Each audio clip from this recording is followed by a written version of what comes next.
Hello run, क्या आपने कभी नोटिस किया है जब आप अकेले होते हो तो इंग्लिश बोलना इतना मुश्किल नहीं लगता। आप सेंटेंस भी बना लेते हो, वर्ड्स याद रहते हैं, फ्लो भी आता है। लेकिन जैसे ही दो या चार लोग सामने आ जाते हैं, जैसे ही कोई आपको दिखता है, जैसे ही कोई आपकी तरफ अटेंशन देता है, आपका कॉन्फिडेंस अचानक कम हो जाता है, आवाज रुक जाती है और आप अटक जाते हो। आखिर ऐसा क्यों होता है? क्या इंग्लिश अचानक डिफिकल्ट लैंग्वेज बन जाती है? नहीं, प्रॉब्लम इंग्लिश नहीं है, प्रॉब्लम है लोगों का जजमेंट।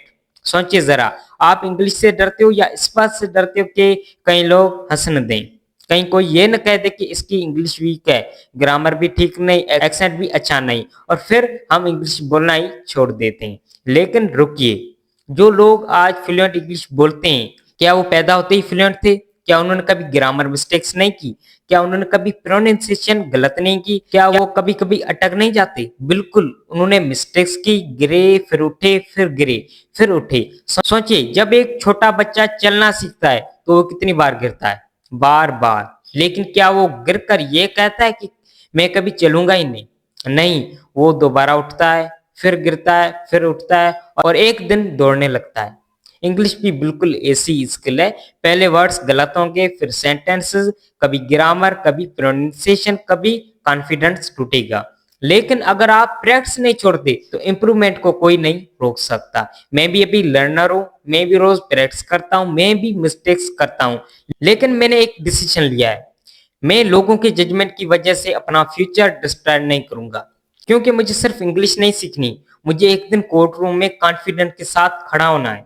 मुझे आर्ग्यूमेंट्स देने, मुझे अपनी बात इतने कॉन्फिडेंस के साथ रखनी है कि लोग मेरी इंग्लिश से पहले मेरी थिंकिंग को रेस्पेक्ट करें। और ये कॉन्फिडेंस एक दिन में नहीं बनेगा, ये रोज बनेगा। रोज एक पेज, रोज एक पैराग्राफ, रोज एक कन्वर्सेशन, रोज एक मिस्टेक, और रोज एक इम्प्रूवमेंट। याद रखिए, कॉन्फिडेंस थिंकिंग से नहीं आता, कॉन्फिडेंस डूइंग से आता है। अगर आप सिर्फ इंग्लिश के वीडियोस देखते रहोगे तो इंग्लिश कभी नहीं आएगी। जिस दिन आप बोलना शुरू कर दोगे, उस दिन से इम्प्रूवमेंट शुरू होगी, क्योंकि लैंग्वेज किताबों से नहीं, प्रैक्टिस से आती है। लोग आपको सिर्फ कुछ मिनट जज करेंगे, लेकिन अगर आप उनके डर की वजह से बोलना छोड़ दोगे तो उसका नुकसान सारी जिंदगी आपको होगा। लोगों की ओपिनियन को अपनी रियलिटी मत बनाओ। अगर आज आप सिर्फ 10 इंग्लिश वर्ड बोल पाते हो, कल 20 बोलोगे, फिर 50, फिर 100, और एक दिन इंग्लिश बोलते वक्त आपको सोचना भी नहीं पड़ेगा। लेकिन उस दिन तक पहुंचने के लिए आज के डर को हराना पड़ेगा।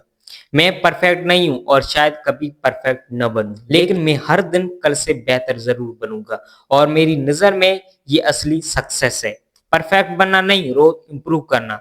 आज अगर आप ये वीडियो देख रहे हो तो आज एक प्रॉमिस करो, मैं गलतियों से नहीं डरूंगा, मैं लोगों के जजमेंट से नहीं डरूंगा, मैं बोलूंगा, मैं सीखूंगा, मैं इंप्रूव करूंगा। क्योंकि एक दिन मेरी इंग्लिश मेरी पहचान नहीं होगी, मेरा कॉन्फिडेंस मेरी पहचान होगा। क्योंकि the day you stop fearing people's opinions is the day your real growth begins. Speak with courage, learn with patience, and near late fair decide your future. This is the advocate in making. Thank you so much for watching. Keep learning, keep growing, keep speaking.